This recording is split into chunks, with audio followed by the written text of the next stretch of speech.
아침 말씀. 오늘 본문 말씀은 요한복음 20장 1절에서 10절입니다.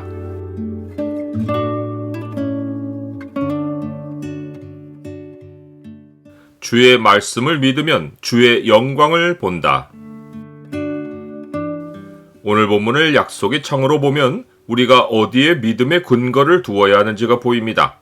약속의 창을 보여주는 구절은 20장 9절입니다.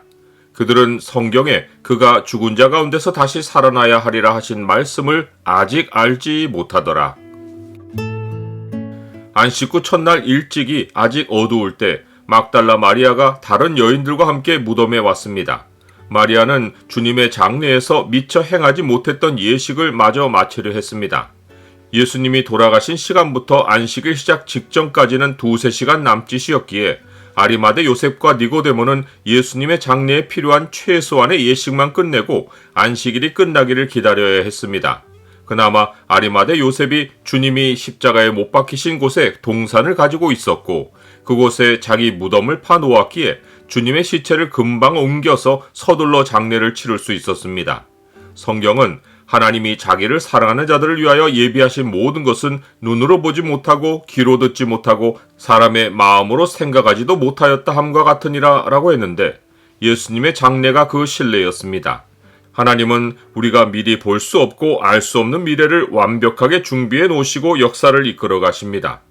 여인들은 무덤으로 가면서 서로 말하며 누가 우리를 위하여 무덤 문에서 돌을 굴려주리오 라고 했습니다. 그런데 그런 말을 하고서 눈을 들어보니 벌써 돌이 굴려져 있었습니다. 그 돌은 심히 컸는데 돌이 굴려져 있지 않았다면 여인들은 헛걸음만 하고 돌아갔을 것입니다. 돌을 굴려놓은 것은 천사들이었습니다. 히브리서는 모든 천사들은 섬기는 영으로서 구원받을 상속자들을 위하여 섬기라고 보내심이 아니냐라고 했습니다.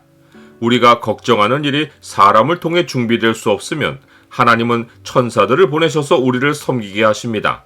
천사들이 창조된 목적이 구원받을 상속자들을 위해 섬기는 것이기에 하나님은 우리가 눈으로 볼 수 없는 현실 배후에서 우리를 섬기라고 사명을 맡기신 천사들을 우리에게 보내시어 우리를 돕게 하십니다.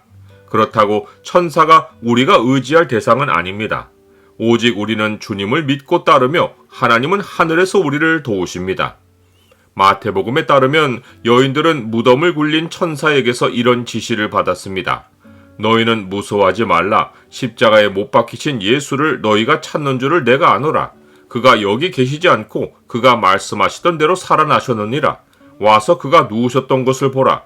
또 빨리 가서 그의 제자들에게 이르되 그가 죽은 자 가운데서 살아나셨고 너희보다 먼저 갈릴리로 가시나니 거기서 너희가 배우리라 하라. 보라, 내가 너희에게 일러느니라. 이에 여인들은 즉시 시몬 베드로와 요한에게 달려가서 사람들이 주님을 무덤에서 가져다가 어디 두었는지 우리가 알지 못하겠다라고 말했습니다. 천사의 말보다 주님의 시신이 없어진 사실이 온통 여인들의 생각을 사로잡았습니다. 여인들의 마음에는 이 말 외에 다른 말들이 생각나지 않았습니다. 또 그들은 두 제자 외에 다른 누구에게 찾아가서 얘기할 경황이 아니었습니다. 그래서 마가복음은 여인들이 몹시 놀라 떨며 나와 무덤에서 도망하고 무서워하여 아무에게 아무 말도 하지 못하더라 라고 했습니다. 젊은 요한이 베드로보다 먼저 달려갔습니다. 하지만 열려있는 무덤을 보고 선뜻 들어가지 못하고 멈칫했습니다. 아마도 심리적인 두려움 때문이었을 것입니다. 시몬 베드로는 따라와서 무덤으로 들어갔습니다. 그는 뛰어오면서 누가 주님의 시신을 훔쳐갔을까를 상상했을 것입니다. 하지만 시신을 훔쳐갔다면 모든 것이 헝클어져 있어야 했는데 무덤 안은 가지런했습니다.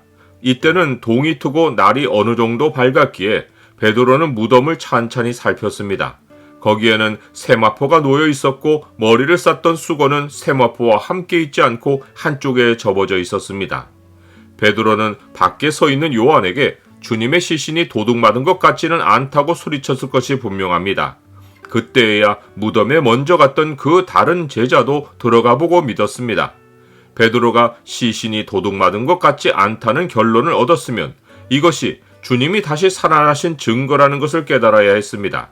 하지만 그는 주님이 다시 살아나야 하리라고 하신 말씀을 여전히 생각하지 못하고 그냥 시체가 도둑맞지 않았다는 결론만 내리고 말았습니다.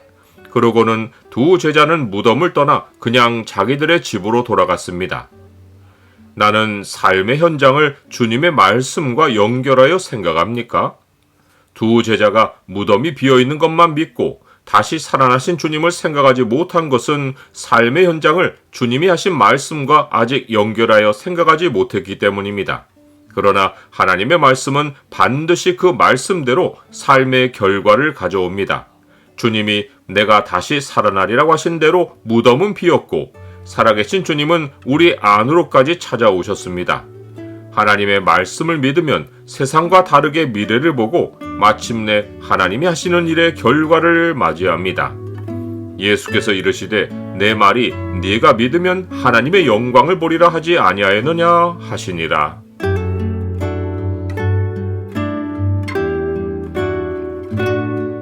주님, 기이하고 놀라운 주님의 일이 제 삶 구석구석에서 역사하고 있습니다.